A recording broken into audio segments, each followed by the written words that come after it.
Messieurs les chefs d'institution, honorables députés, Mesdames et Messieurs les ambassadeurs, Mesdames et Messieurs les gouverneurs de région, Mesdames et Messieurs les élus locaux, Mesdames et Messieurs les partenaires au développement, Mesdames et Messieurs les autorités de régulation, Mesdames et Messieurs les représentants du secteur privé, des organisations syndicales et professionnelles et de la société civile, chers invités, Mesdames et Messieurs, nous sommes aujourd'hui réunis à un moment extrêmement important de la vie de notre nation pour présenter, au-delà du public ici présent, à tout le peuple sénégalais, le plan de redressement économique et social. Je voudrais rappeler que ce plan n'est pas tombé du ciel. Il fait partie d'un ensemble. Et ce rappel référentiel est important parce que nous avons d'abord travaillé à préparer un document prospectif. Un document qui a été préparé sur commande de son Excellence Monsieur le Président de la République et qui devait décliner son programme, le programme avec lequel il a été porté à la magistrature suprême par le peuple sénégalais. Ce document appelé Vision 2050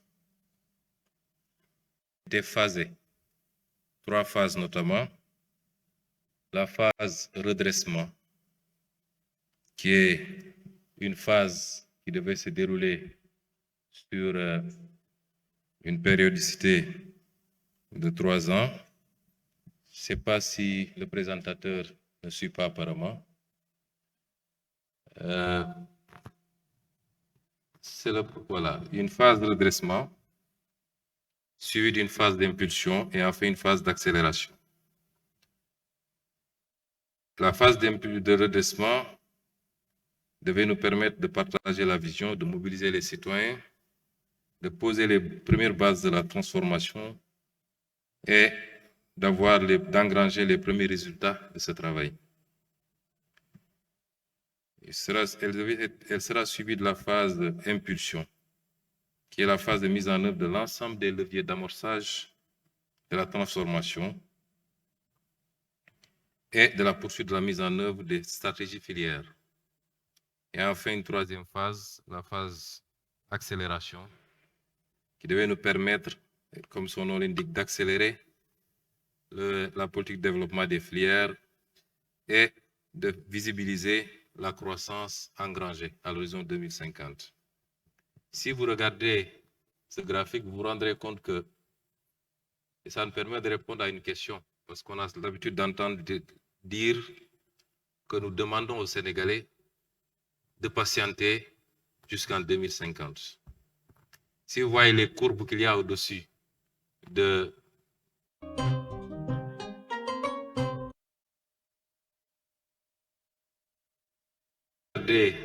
ce graphique, vous vous rendrez compte que ça nous permet de répondre à une question, parce qu'on a l'habitude d'entendre dire que nous demandons aux Sénégalais de patienter jusqu'en 2050. Si vous voyez les courbes qu'il y a au-dessus de ce graphique, vous vous rendrez compte que les phases ne s'excluent pas. La première phase, celle qui consistait à redresser, démarre évidemment en 2024 avec l'élection du président de la République et se termine quasiment à la fin de ce cycle, c'est-à-dire en 2029. Mais vous vous rendez compte que la courbe jaune qui suit, c'est-à-dire l'impulsion, n'attend pas qu'on ait terminé la phase de redressement. Dès le milieu du mandat, c'est-à-dire d'ici 2026, nous démarrons la phase impulsion qui prendra fin en 2034. Et la phase accélération démarre presque simultanément avec la phase d'impulsion, ou 1 ou 2 ans après le démarrage de la phase d'impulsion. Et donc avant la fin de la première phase, c'est-à-dire le redressement. C'est une action combinée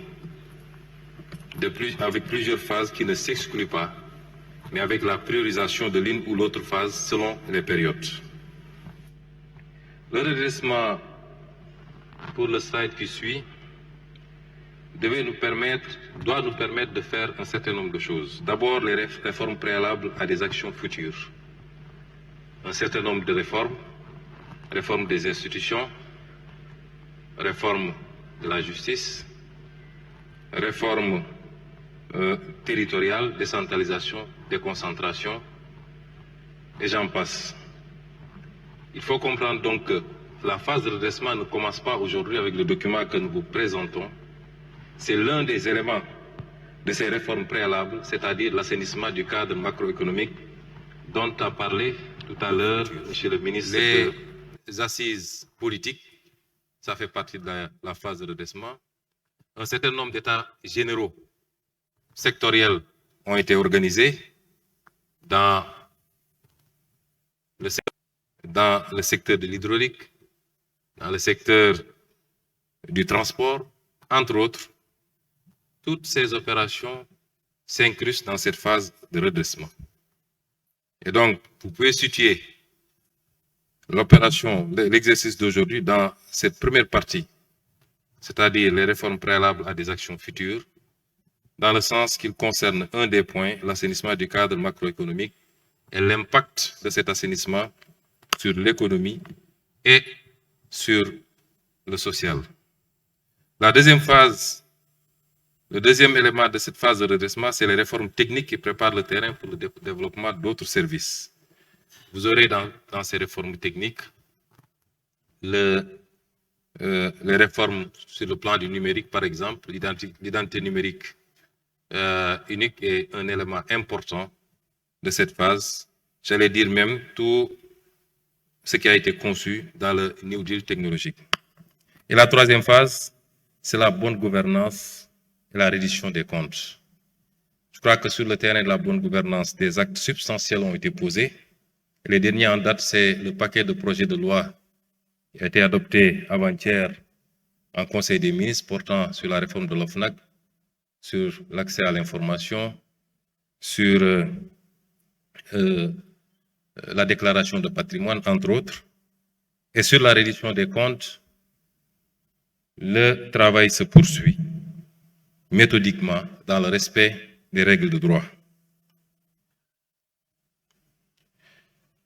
L'objectif de cette première phase, c'est-à-dire la phase de redressement de la vision 2050, c'est de tourner définitivement le braquet d'un modèle ancien vers un modèle nouveau, préalable à l'impulsion et à l'accélération, et ces réformes constitueront une des priorités du premier quinquennat.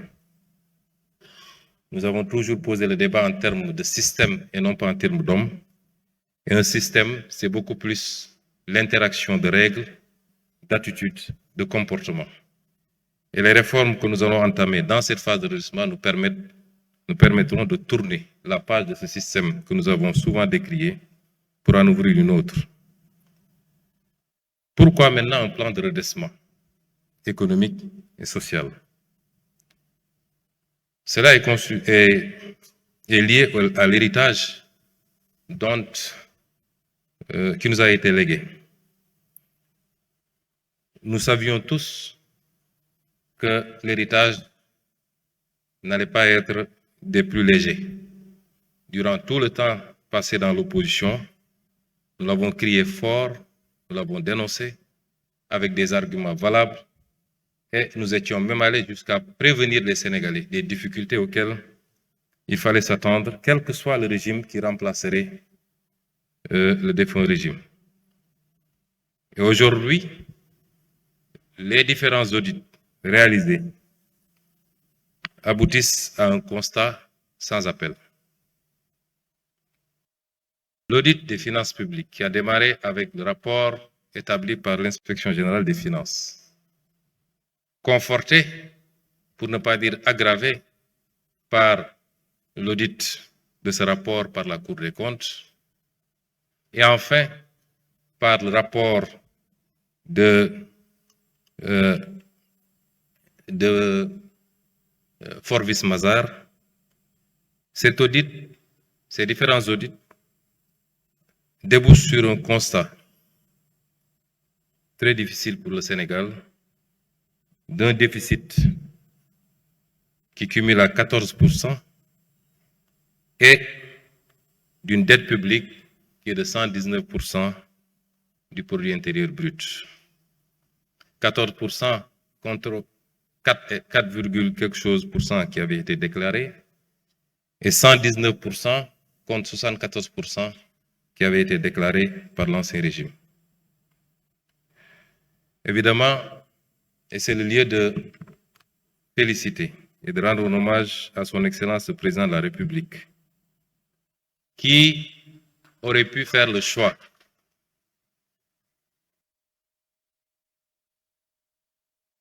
de la dissimulation.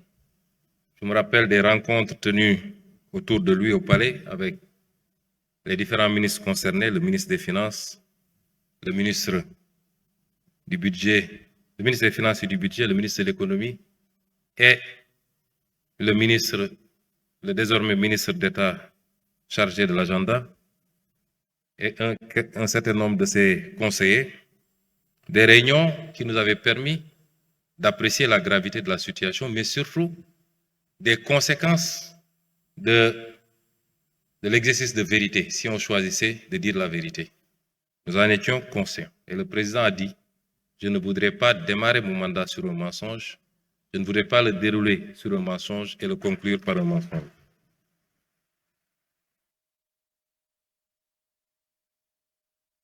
Cet exercice de vérité a pour conséquence le respect difficile des engagements internationaux.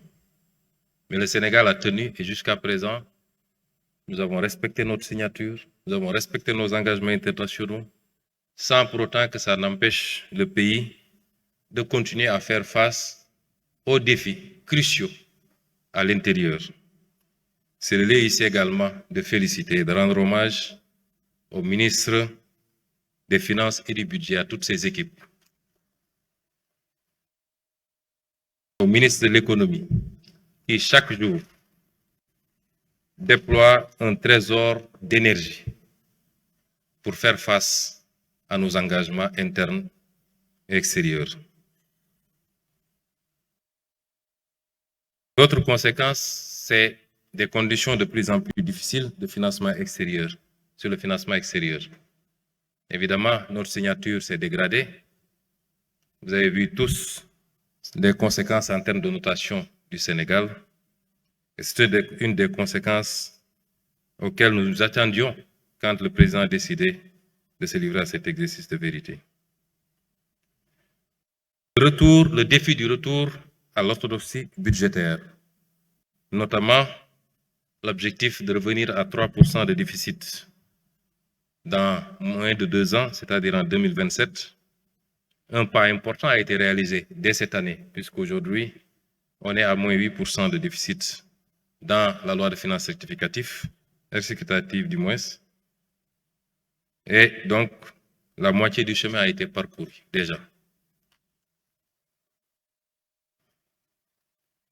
Et de revenir également à un niveau d'endettement raisonnable et respectueux des critères de convergence dans le cadre de l'espace UEMOA.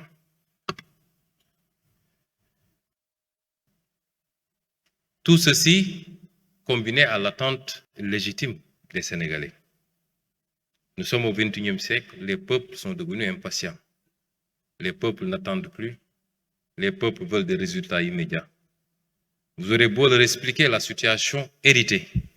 Évidemment, quand on hérite d'un legs, c'est avec son passif et son actif, et plus le passif est lourd, plus la capacité à relancer, à réaliser est compromise. Mais c'est une réalité, les peuples sont à bon droit et légitimement impatients. Et le fait que le Sénégal soit projeté dans le top 5 des pays à plus forte croissance et peut-être le premier en 2025 en Afrique ne signifie pas grand-chose